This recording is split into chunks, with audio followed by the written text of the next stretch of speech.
Chinese local governments facing cash shortage, mortgage hospitals to banks. Rising unpaid wages and bankruptcies, fueling growth in mainland China's legal industry. Chinese auto tycoon exposes severe internal overcompetition in the industry. Hainan female official melts and recasts gold, conceals it inside Treadmill. New Year's Eve initiatives emerging both domestically and internationally, experts warn of political shifts. It's all covered in today's China Truths. Chinese local governments facing cash shortage, mortgage hospitals to banks. The 3-year prolonged pandemic in China has strained health insurance funds due to extensive nucleic acid testing. Patients at public hospitals are paying 30% of their bills out of pocket, with hospitals supposed to reimburse the remaining 70%. However, hospitals' advance payments have led to depleted funds, causing wage issues exemplified by the situation in Suiyang County, Shanqiu City, Hainan Province. On January 25, Mr. Li, a local resident, told NTD Television that financial difficulties have driven local governments to mortgage hospitals to banks. According to Mr. Li, banks are now collecting payments, resulting in unpaid doctors. With health insurance funds exhausted, hospitals are shouldering costs. Many, particularly farmers, are unable to afford health insurance, which has increased from 10 to 380 yuan annually. Without income, they cannot pay, and the Health Insurance Bureau lacks funds to support hospitals, leading to a financial crisis. Last year, netizens reported that certain local governments, unable to fulfill financial commitments like salaries and bank interest, have mortgaged assets including hospitals. Independent media disclosed that a county in Weifang, Shandong, mortgaged a public hospital's assets for financing. Mr. Li explained that local governments rely on land finance, buying land cheaply and selling it at higher prices to developers. The 3-year pandemic and lockdowns have severely affected businesses, leading to financial hardships for both people and developers, and consequently a fiscal crisis. With industries and the government out of money, civil servant salaries are delayed, sometimes for months, and employees don't dare to protest for fear of dismissal. Mr. He, another resident from Weifang City, Shandong, disclosed financial difficulties in several local governments within Weifang's 12 counties and districts. Civil servants aren't being paid. Retirees haven't received heating fees. Some civil servants are forced to take loans, with the government guaranteeing and covering interest. Salaries have been delayed for 3 months in some cases, necessitating loans for wage payments. Since 2021, China has seen several collective wage protests in hospitals and among civil servants, who are facing frequent wage delays and multiple pay cuts, despite previously having secure jobs. Rising unpaid wages and bankruptcies, fueling growth in mainland China's legal industry. Currently, China's mainland economy is experiencing a downturn, marked by increasing instances of unpaid wages, unemployment, and bankruptcies. This rise in economic disputes has led to a relative boom in the legal profession. Nanjing lawyer Ms. Li reports a surge in lawyers and litigation, linked to these economic issues, but warns of unsustainable growth in the legal field amid worsening economic conditions.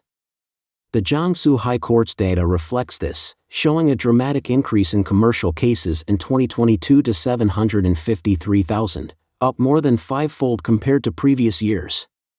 The Economic Observer notes that, besides law firms, few industries have grown significantly in recent years. In Beijing and Shanghai, lawyers observe a pandemic-induced shift in legal focus, with fewer corporate transactions but more bankruptcy, liquidation, and labor dispute cases. Data from China Dissent Monitor highlights a record number of economic protests in 2023, with labor and housing issues predominating. These protests are a response to the economic strain and the difficulties of legal redress, indicating growing public discontent. The economic impact is acutely felt by small and medium-sized businesses, which faced massive closures during the pandemic. By late 2021, millions of these businesses had shut down, and the tech sector experienced significant layoffs. Post-pandemic recovery has been slow, with thousands of rural hospitality businesses closing by late 2023. The private sector, which provides 80% of China's jobs, demonstrates the country's declining economic dynamism. Lawyer Wang from Beijing said, the economic issues are linked to the 3-year lockdowns. Many regular economic activities were interrupted, leading to problems like broken capital chains and rising economic disputes. The growing number of lawyers shows an increasing demand for legal services. Many around me are feeling the effects of the economic downturn. Lawyer Wu from Guangdong explained that the rise in people taking the bar exam isn't directly due to the economic slump and more disputes, but rather reflects the employment challenges in other sectors. Many are turning to law, as it, like food delivery or ride-hailing services, depends on individual effort. The legal field has become highly competitive, with lower fees and pricing than before. Rights defense activities frequently emerge online. Social media increasingly highlights wage disputes, layoff protests, and project completion demands in China. Data from the Hong Kong-based China Labor Bulletin, CLB, shows 1,199 protests for unpaid wages, mainly in construction and manufacturing, from July 2023 to January 2024. Additionally, 1,011 instances of worker assistance requests, largely for unpaid wages in the same sectors, were recorded. Analysts attribute the preference for protests over legal action in these disputes to the Chinese government's irresponsibility. Dong Baohua, a law professor at East China Normal University, noted that individuals choose online advocacy over legal routes due to high costs and uncertain benefits. This approach is less costly and often more effective than navigating China's time-consuming legal system for labor rights. Involuntarily unemployed individuals often forego claiming low and procedure-heavy government unemployment benefits, opting instead for higher company compensation. During the 2008 to 2009 financial crisis, unlike the significant U.S. unemployment benefits allocation, China saw a decrease in claims. Dong said that China's unemployment insurance didn't play a role in addressing the economic crisis. Human rights lawyer Yining from Washington, D.C., described China's judicial system as bleak, leaving people feeling helpless and unable to afford high litigation costs. The public understands it is better to turn to public opinion, as China's dark forces fear exposure. Once exposed, they face higher accountability and may reveal significant issues. He added, some of China's labor rights protection laws increasingly favor business owners over workers. Even if legal procedures seem equal, actual rights aren't, and the laws under the CCP's ruling are inherently unequal. In 2024, is China bracing for hard times? Recent years have seen stringent regulation of nearly every civilian industry in China, from catering and tourism during lockdowns to real estate, finance, tech, education, healthcare, and gaming, resulting in widespread salary cuts, layoffs, unemployment, and bankruptcies.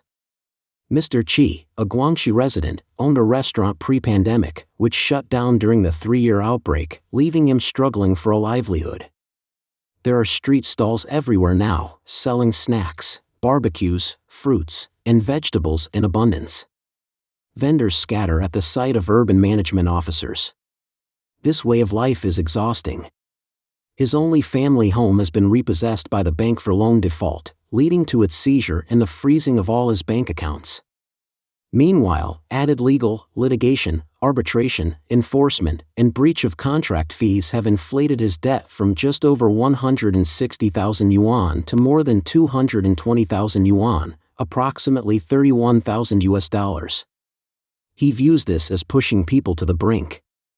This year, major Chinese real estate firms like Evergrande and Country Garden faced ongoing financial turmoil, and the asset management titan Zhongji Group declared bankruptcy. The collapse of the middle class, reliant on property and investments, coupled with foreign business withdrawals, led to widespread unemployment, especially among those over 40. A netizen observed that financial schemes target different income groups, from trust funds preying on those with assets over 2 million yuan, about $282,000, to lotteries targeting those with just 2 yuan, about 28 cents, sparing no one. One resident namely expressed that most people she knows are gearing up for tough times. There's a prevailing reluctance to spend frivolously. 2023 feels slightly better than the lockdown period in 2022, but everyone is bracing themselves for a challenging 2024. Chinese auto tycoon exposes severe internal overcompetition in the industry. Recently, Zhu Warong, chairman of Hainan Automobile, made headlines by publicly calling out rampant and unscrupulous competition in China's automotive industry. Speaking at the 2024 Global Partner Conference, Zhu criticized unnamed industry players, saying, "This industry is fiercely competitive, leading to reckless statements and unprincipled product advertising." Zhu highlighted how exaggerated and false advertising, such as misrepresenting a car's speed or luxury, misleads consumers and breaches business ethics.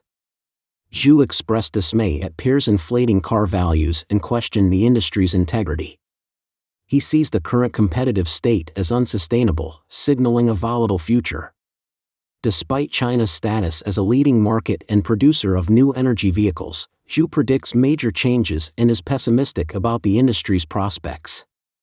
He notes that while production nears 10 million units with high market penetration, the sector is plagued by heavy losses and a few profitable brands, evidencing a widening wealth gap. From 2015 to 2018, significant CCP investment led to the emergence of numerous new car factories. However, due to poor quality, many of these vehicles were quickly discarded, leading to so-called electric car graveyards. Additionally, widespread subsidy fraud involving 72 companies and totaling over 9 billion yuan, approximately $1.255 billion, was reported. Official reports state that the new energy vehicle sector lost several hundred billion yuan between 2018 and 2023, with 400 companies folding by August 2023. The industry struggles extend beyond sales to after-sales service, as evidenced by the closure of over 5,000 4S stores in 3 years and underperforming sales figures in January 2023. Apart from Zhu's revelations, the sector faces serious issues such as substandard manufacturing. At a recent industry conference, it was reported that 510,000 new energy vehicles and 24.4 GWh, about 241,000 tons, of power batteries were scrapped by the end of 2022. Among these, lithium iron phosphate and ternary batteries made up 56.6% and 39.8%, respectively. Moreover, there have been numerous reports of new energy vehicles spontaneously combusting across China, with several incidents already occurring in just January of this year. In the early hours of January 21st, at a charging station near the intersection of Yongwan Road and Xiangrong Road in Haikao, Hainan Province, a new energy vehicle ignited while charging, impacting another taxi also charging nearby. Within half an hour, both vehicles were completely engulfed in flames, resulting in significant damage to the charging station. On January 19, social media shared footage of a zero-run C11 new energy vehicle spontaneously igniting on the road, with flames initially appearing from the rear tires and chassis, rapidly consuming the entire vehicle and leaving only its shell. On January 18, in the Walmart parking lot in Jiaxing, Zhejiang Province, a Xiaopeng electric car caught fire beside a charging station, burning down to its shell. A fire erupted on January 14 in a bus parking lot on Liaoning Road in Qingdao. The blaze destroyed 8 buses, 7 of which were burned down to shells, amid heavy smoke and high flames. Reports suggest the fire was caused by electromagnetic ignition. A year prior, on January 30, 2023, a significant fire broke out in an open area in Fenghuang Village, Tianya District, Sanya, Hainan, where new energy buses were parked. This incident resulted in the destruction of 67 new energy buses, covering an area of about 1,800 square meters. Data from the CCP's Ministry of Emergency Management indicates a 32% increase in new energy vehicle self-ignition incidents in the first quarter of 2023 alone, averaging 8 fires a day. Xia Yifan, a Chinese social issues expert, said in response to the public revelation by the chairman of Hainan Automobile about industry malpractices, that it goes against the expected market norms in China. The problems in the new energy vehicle sector are indicative of broader economic issues in the country, including poor manufacturing quality, low levels of technology and management, and cutthroat competition that all contribute to a grim industry outlook. Hainan female official melts and recasts gold, conceals it inside Treadmill. On January 25, Hainan Television aired a special anti-corruption program that exposed the corrupt practices of several disgraced officials in Hainan province, including Sun Ying, the former director of the Hainan Provincial Market Supervision Bureau. The program revealed Sun's ownership of multiple properties. In one residence, investigators discovered gold bars that were made from bribes she had melted down and recast, concealed inside what appeared to be an ordinary treadmill. This hidden stash was valued at about 6.66 million yuan, about $938,479 based on the current exchange rate. The program also shed light on Sun's illegal activities in Ding'an County in 2007, involving her ex-husband and her driver, where she engaged in corrupt practices. In total, Sun amassed illicit gains exceeding 64.6 million yuan, about $9.1 million, and faced trial at the First Intermediate People's Court of Hainan in September 2023. The revelation of Sun hiding gold bars in her treadmill stirred lively discussions online, with netizens joking about the possibility of accidentally selling used treadmills containing hidden gold. There were also references to past incidents of officials concealing gold in air conditioning units and water pipes. In another case, Chao Yu, the former president of Hainan Tropical Ocean University, was even bolder in his corrupt practices, storing over 10 million yuan, about $1.4 million, in cash in his car. Investigators uncovered 6 large suitcases filled with cash totaling 10.09 million yuan in Chao's underground garage, highlighting the extent of corruption among high-ranking officials in China. New Year's Eve initiatives emerging both domestically and internationally, experts warn of political shifts. The CCP's decision to not recognize Chinese New Year's Eve as an official holiday this year has sparked widespread public dissatisfaction. Adding to the discontent, the Philippines declared February 9, 2024, Chinese New Year's Eve, as a special non-working day to celebrate the Chinese New Year. This move intensified the frustration among Chinese citizens, leading to comments like, "It's ironic, even the Philippines has a holiday on Chinese New Year's Eve," and questions about why China doesn't do the same. There's public speculation that the CCP's reluctance to declare Chinese New Year's Eve a holiday is due to the phonetic similarity between New Year's Eve and removing shi, both pronounced chushi in pinyin. A recent online report claimed that on February 9, 2024, the use of chushi in major media and online platforms for publication or commentary would be strictly prohibited.